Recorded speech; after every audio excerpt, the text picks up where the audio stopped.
മച്ചന്മാരെ ഇനിയും കേവലം മണിക്കൂറുകൾ മാത്രമേ ഉള്ളൂ റിസൾട്ട് വരാനായിട്ട്. ഇത്ര നാളത്തെ വീഡിയോയുടെ എല്ലാ ഇതും വെച്ചിട്ടും നമുക്ക് കിട്ടിയ എല്ലാ എക്സിറ്റ് പോളും എല്ലാം വെച്ചിട്ട് നമുക്ക് 140 മണ്ഡലങ്ങളുടെ റിസൾട്ട് പെട്ടെന്ന് ഒറ്റ മണ്ഡലത്തിൽ തന്നെ നോക്കാം. ആർക്കൊക്കെ ആയിരിക്കും വിജയസാധ്യത കൂടുതലുള്ള മണ്ഡലങ്ങൾ എന്നുള്ളതെല്ലാം ഈ വീഡിയോയിൽ നമ്മൾ പെട്ടെന്ന് തന്നെ കാണിച്ചു പോകുന്നതാണ്. 140 മണ്ഡലങ്ങളിൽ നമ്മൾ നോക്കുമ്പോൾ തന്നെ നമുക്ക് UDF വ്യക്തമായിട്ടുള്ള ഒരു ഭൂരിപക്ഷം കാണാൻ പറ്റുന്നത്. 86 സീറ്റാണ് UDF കിട്ടുന്നത്. അതുപോലെ തന്നെ LDF 53 സീറ്റും BJPക്ക് 1 സീറ്റുമാണ് കിട്ടുന്നത്. ദയവായി നിങ്ങളുടെ അഭിപ്രായങ്ങൾ ദയവായി കമന്റ് ചെയ്യുക. അതുപോലെ തന്നെ ഈ 140 മണ്ഡലങ്ങൾ ആരൊക്കെ ജയിക്കും എന്നുള്ളത് ഇനി നമുക്ക് ഈ വീഡിയോയിൽ അങ്ങോട്ട് കാണാവുന്നതാണ്. ദയവായി ചാനൽ സബ്സ്ക്രൈബ് ചെയ്യാത്തവർ ദയവായി ചാനൽ സബ്സ്ക്രൈബ് ചെയ്യുക. നമുക്ക് കാസർഗോഡ് ജില്ല തൊട്ട് താഴോട്ട് ഓരോ ജില്ലകൾ വെച്ചിട്ടും നമുക്ക് നോക്കി വരാം. ആദ്യമായിട്ട് കാസർഗോഡ് നിയോജകമണ്ഡലത്തിൽ UDF ജയസാധ്യത ഉള്ളത്. അതുപോലെ തന്നെ തൃക്കരിപ്പൂരിൽ പോലെ തന്നെ UDF കാഞ്ഞങ്ങാട് LDF സാധ്യത. അതുപോലെ തന്നെ ഉദുമയില് UDF, മഞ്ചേശ്വരത്തും UDF ആയിരിക്കും വിജയിക്കാനുള്ള സാധ്യത.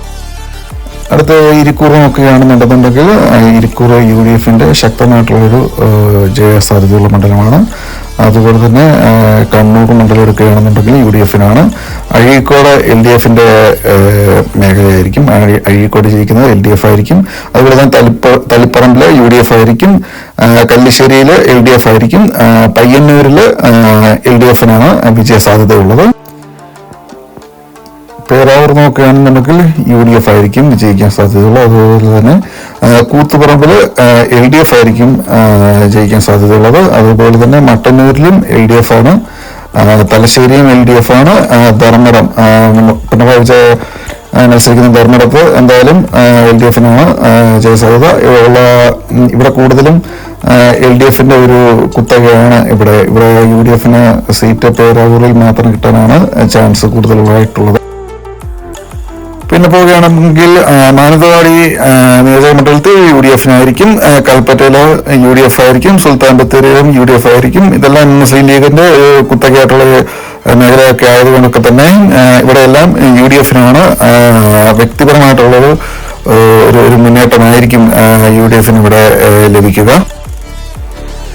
പേരാമ്പ്ര എടുക്കുകയാണെന്നുണ്ടെങ്കിൽ പേരാമ്പ്ര നിയോജകമണ്ഡലത്തിൽ LDF ആയിരിക്കും ജയിക്കാൻ സാധ്യത. അതുപോലെ തന്നെ കൊയിലാണ്ടിയിൽ LDF ആയിരിക്കും സാധ്യതയുള്ളത്. അതുപോലെ തന്നെ നാദാപുരത്ത് UDF ആയിരിക്കും.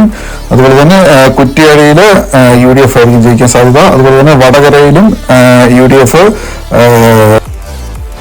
അടുത്തതായി കോഴിക്കോട് ജില്ലയിലെ മണ്ഡലങ്ങൾ എടുത്ത് നോക്കുകയാണെന്നുണ്ടെങ്കിൽ ബേപ്പൂരിൽ LDF ആയിരിക്കും ജയിക്കാൻ സാധ്യത. അതുപോലെ തന്നെ Kozhikode സൗത്തിൽ UDF, Kozhikode നോർത്തിലും UDF, ബാലുശ്ശേരിയിൽ LDF ആയിരിക്കും ജയിക്കാൻ സാധ്യത. അതുപോലെ തന്നെ കുന്നമംഗലത്തും UDF ആയിരിക്കും സീറ്റ് നിലനിർത്തുക. അതുപോലെ തന്നെ ഏലത്തൂരിൽ LDF ആണ് ഇപ്രാവശ്യം ജയിക്കുന്നത്. തിരുവമ്പാടി നിയോജക മണ്ഡലത്തിൽ LDF ആയിരിക്കും ജയിക്കുന്നത് ചാൻസ് ഉള്ളത്. അതുപോലെ തന്നെ കൊടുവാളിയിൽ UDF ജയസാധ്യത നമുക്കെല്ലാ ഇതിലും കാണാൻ സാധിക്കും. അടുത്ത മങ്കടയിൽ നോക്കുകയാണെന്നുണ്ടെങ്കിൽ UDF തന്നെയാണ് അവിടെ ജയസാധ്യത കൂടുതൽ. അതുപോലെ തന്നെ മഞ്ചേരി എന്നത്തെ പോലെ UDF ചാൻസ് കൂടുതൽ. Perinthalmanna UDF Vandoor UDF Eranad UDF കിട്ടാനാണ് ചാൻസ്. അതുപോലെ തന്നെ കൊണ്ടോട്ടി UDF സാധ്യത. പൊന്നാനിയിൽ UDF തവനൂരിൽ UDF വേങ്ങരയിൽ UDF ജയസാധ്യതയുള്ളത്. അതുപോലെ തന്നെ മലപ്പുറം ഇതിലും UDF ജയസാധ്യതയുള്ളത്. തിരുവങ്ങാടിയിലും UDF ജയസാധ്യതയുള്ളത്. Tirur എടുക്കുകയാണെന്നുണ്ടെങ്കിലും UDF ജയസാധ്യതയുള്ളത്. വള്ളിക്കുന്നിലും UDF ജയസാധ്യതയുള്ളത്. അതുപോലെ തന്നെ കോട്ടക്കലും UDF നിലമ്പൂര് UDF ജയസാധ്യതയുള്ളത്. അതുപോലെ തന്നെ താനൂരും UDF തന്നെ ആയിരിക്കും കിട്ടാൻ ചാൻസ്. അതുപോലെ തൃത്തല അസംബ്ലി മണ്ഡലത്തിൽ UDF ആണ് വിജയിക്കാൻ സാധ്യത. അതുപോലെ തന്നെ പട്ടാമ്പിയിൽ LDF-നാണ് സാധ്യത.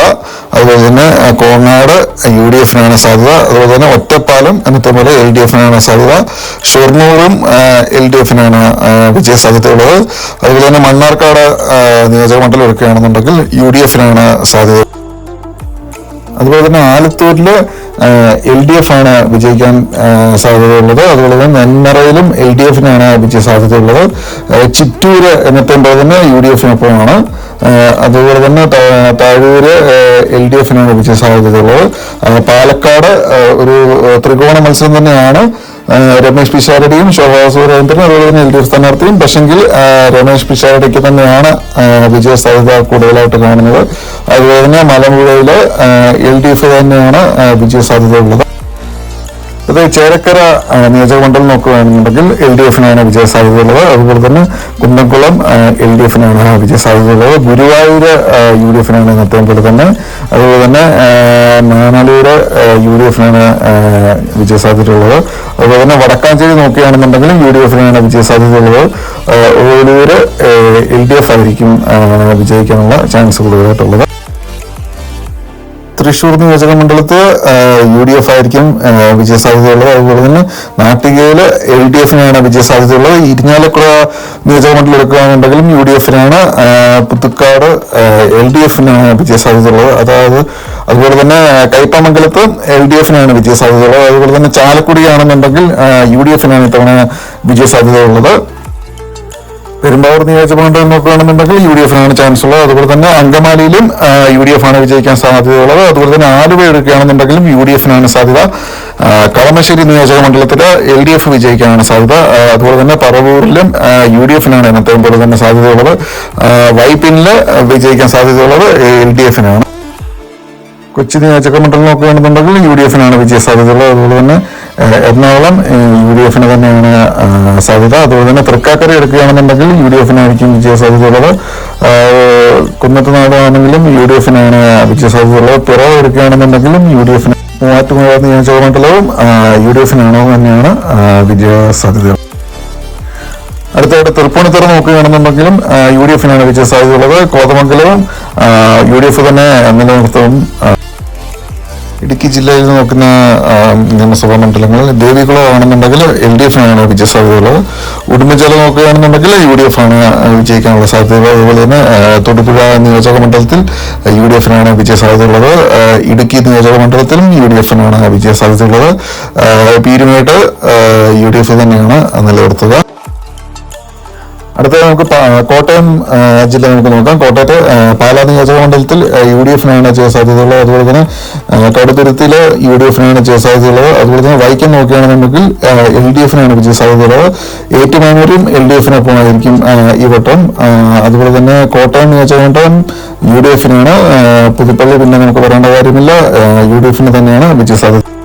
ചങ്ങനാശ്ശേരി നിയോജക മണ്ഡലം എടുക്കുകയാണെന്നുണ്ടെങ്കിൽ UDF-ന് തന്നെയാണ് വിജയ സാധ്യതയുള്ളത്. അതുപോലെ തന്നെ കാഞ്ഞിരപ്പള്ളി LDF-നാണ് വിജയ സാധ്യതയുള്ളത്. അതുപോലെ തന്നെ പൂഞ്ഞാർ നിയോജക മണ്ഡലം എടുക്കുകയാണെന്നുണ്ടെങ്കിലും UDF-ന് തന്നെയാണ് വിജയ സാധ്യതയുള്ളത്.